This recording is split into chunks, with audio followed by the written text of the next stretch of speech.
Muy buenas tardes chicos, les doy la bienvenida a la sesión número 24 del curso de programación del semestre 0. El día de hoy continuaremos con el tema de algoritmos, el cual en código los habíamos estado trabajando como funciones. En esta ocasión aprenderemos a utilizar estas funciones para generar nuestras propias librerías. Para comenzar, vamos a repasar un poco qué era una librería. Estas son un conjunto de funciones que pueden ser vinculadas a un programa, en donde la diferencia que tiene con un programa ejecutable es que una librería no se espera utilizar de forma autónoma, sino que su fin es ser utilizada por otros programas, independientes y de forma simultánea, por lo que, al igual que las funciones que estuvimos generando, son ajenas al código principal y solo se ejecutan si son llamadas. Para la sintaxis que vamos a utilizar para generar nuestras librerías, debemos considerar que se estará trabajando con dos scripts diferentes. Uno sería nuestra librería, el cual puede tomar cualquier nombre, como lib1. En esta únicamente se encontrarían funciones y, en algunos casos, librerías extra, pero no un código principal, tal como se muestra en pantalla. Aquí no habría límites para la cantidad de funciones que se pueden realizar, teniendo como única condición que no se utilicen los mismos nombres. Por otra parte, tenemos un script que sería nuestro código principal, que es donde llamaríamos a la librería. Esto lo haríamos de la misma manera que con cualquier otra de las librerías con las que hemos estado trabajando, en donde se utiliza la palabra reservada import, seguida del nombre de nuestro script. Aquí cabe remarcar que ambos documentos deben encontrarse guardados en la misma carpeta. De otro modo, no funcionará. Una vez importada la librería, ya se puede estar utilizando de manera libre todas las funciones que ya hemos generado con anterioridad. Como podemos ver, esto no es muy diferente a lo que se había estado trabajando en la sesión pasada. La mayor diferencia es que las funciones y el código principal se encuentran en diferentes scripts.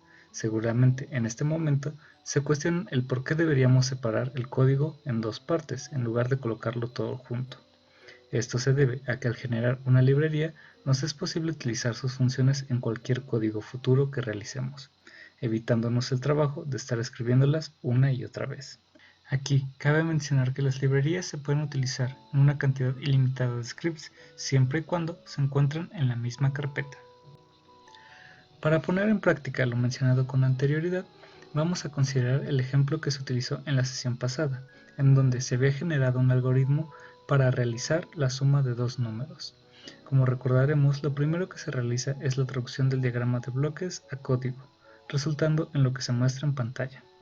Este mismo código lo pasaríamos a un nuevo script, en donde lo podemos dejar idéntico sin una sola modificación.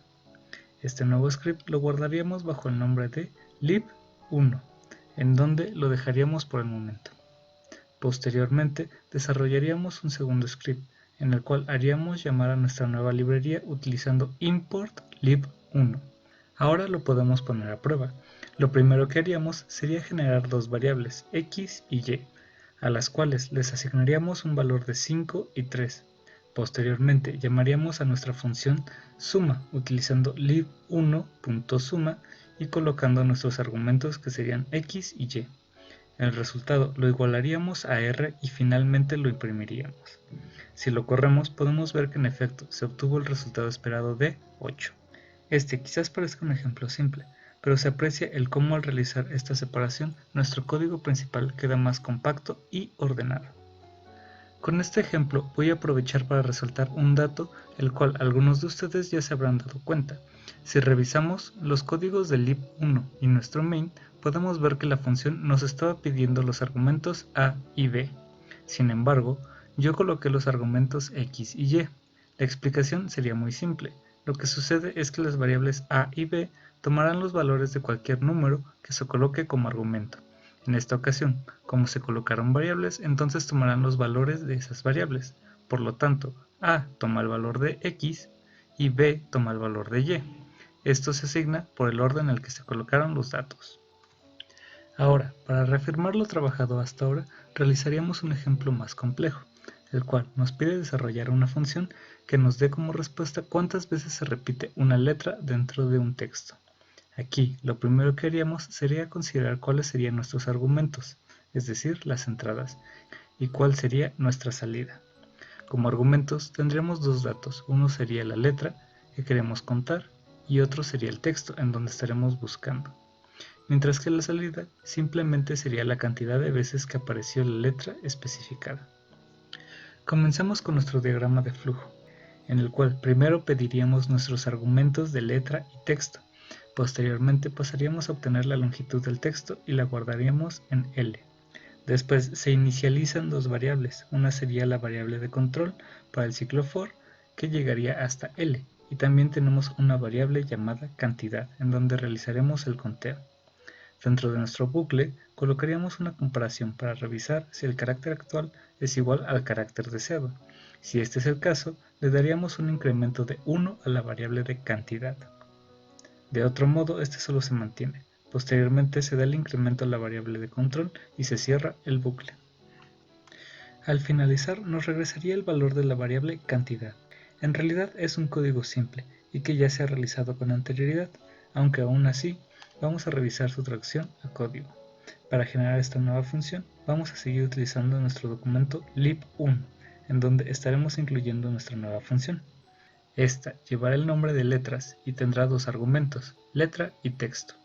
Dentro de la función, obtendremos la longitud del texto utilizando len.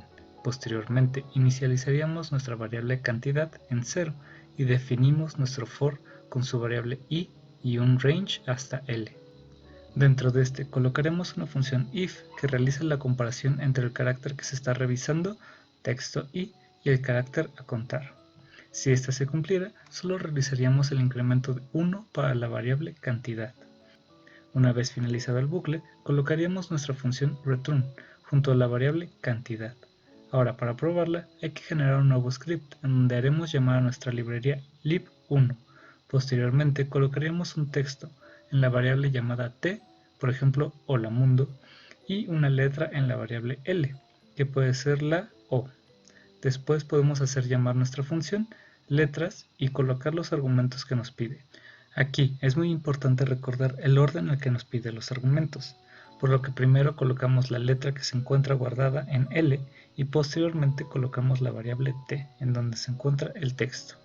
La función la igualamos a una variable r y pasamos a imprimirla. Si lo corremos podemos ver que en efecto nos regresa un valor de 2, que es la cantidad de letras O que hay. Aquí ya se puede apreciar un poco más a detalle la eficiencia de generar funciones y librerías, ya que nos permite contar con una cantidad de funciones ilimitadas, pero manteniendo un código ordenado y simple. Dejando esto de lado, continuaremos con lo que se conoce como algoritmos aleatorizados.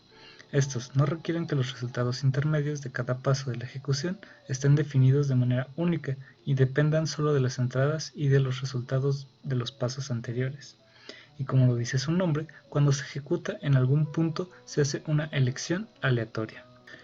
Utilizar este tipo de algoritmos causa que se puedan llegar a romper algunas de las características de los algoritmos comunes, ya que no es posible predecir del todo su comportamiento. Estos se suelen utilizar para tareas sencillas, como por ejemplo el desordenamiento de datos, lo cual sería mucho más eficiente que si solo se considera un cambio constante de posiciones, que no solo nos daría una respuesta muy similar en todos los casos, sino que también nos pediría un código más extenso.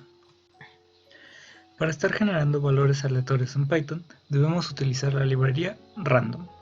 Esta se encuentra enfocada a los valores aleatorios y las diferentes formas de generarlos. Esta librería ya se encuentra incluida en la instalación de Python, por lo que no será necesaria una instalación manual. La librería random cuenta con una gran variedad de funciones, las cuales, si se desean revisar, habrá un link en la descripción con toda la documentación necesaria. Sin embargo, la que nos interesará a nosotros será la llamada rand_range, la cual simplemente nos devuelve un valor aleatorio dentro de un rango.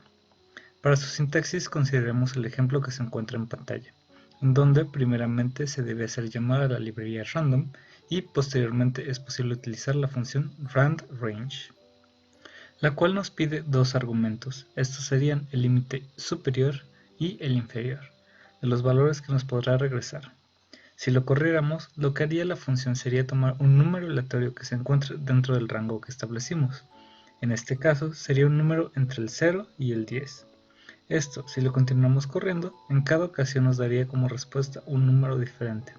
Para comprobar su funcionamiento, vamos a utilizar el siguiente ejemplo, en el cual nos pide desarrollar un programa que tome el arreglo V y regrese como resultado el arreglo desordenado. Como podemos ver, originalmente el arreglo se encuentra ordenado de menor a mayor y esto es lo que se busca corregir. Lo primero que haríamos sería suponer que el arreglo V ya se encuentra definido y que no conocemos su longitud, por lo que será necesario obtenerla y guardarla en la variable L. Posteriormente, generamos nuestro ciclo for con la variable de control I que vaya hasta L. Dentro de este generaríamos un número aleatorio R y lo utilizaríamos para cambiar de lugar el valor actual, VI, con un valor aleatorio, VR. Con esto finalizaríamos nuestro bucle y colocaríamos el incremento de la variable de control. Finalmente pasaríamos a imprimir el arreglo V, el cual ahora se encontraría desordenado. Si lo pasamos a código, lo primero que haríamos sería colocar la librería random, y en esta ocasión se nos pidió desarrollar un programa y no una función, por lo que estaremos trabajando en la sección principal de nuestro programa. Aquí primero se colocaría nuestro arreglo V con los valores ordenados. Posteriormente pasaríamos a obtener su longitud utilizando len y guardándolo en L. Después generamos nuestro ciclo for utilizando I como variable de control y un range hasta L.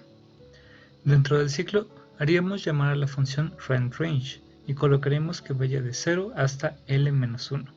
Esto se debe a que el orden de los elementos del arreglo comienza en 0, por lo que si se intenta acceder a la posición L del arreglo nos generaría un error. Posteriormente pasaríamos a utilizar la variable aux para guardar el dato que se encuentra en la posición actual, VI, y realizaríamos las igualaciones VI igual a VR y VR igual a aux, lo cual nos permitirá cambiar de posición los valores. Finalmente, fuera del for colocaríamos un print con el arreglo V y nuestra línea z igual a 0. Si lo corremos podemos ver que en efecto el nuevo arreglo contiene los mismos elementos, pero en un orden aleatorio, y si lo continuamos corriendo podemos apreciar cómo el orden cambia en cada ocasión. Aquí ya es posible ver el funcionamiento de los algoritmos aleatorios, aunque quizás aún no sea posible comprender del todo sus usos, aunque no se preocupen, esto lo continuaremos trabajando en programas futuros. Pero por el momento con esto finalizaríamos la clase del día de hoy. Les encargo que se mantengan repasando los temas que hemos visto hasta el momento y les dejo un ejercicio de tarea para que practiquen. Sin otro tema a discutir, me despido y les deseo un buen día. Hasta luego.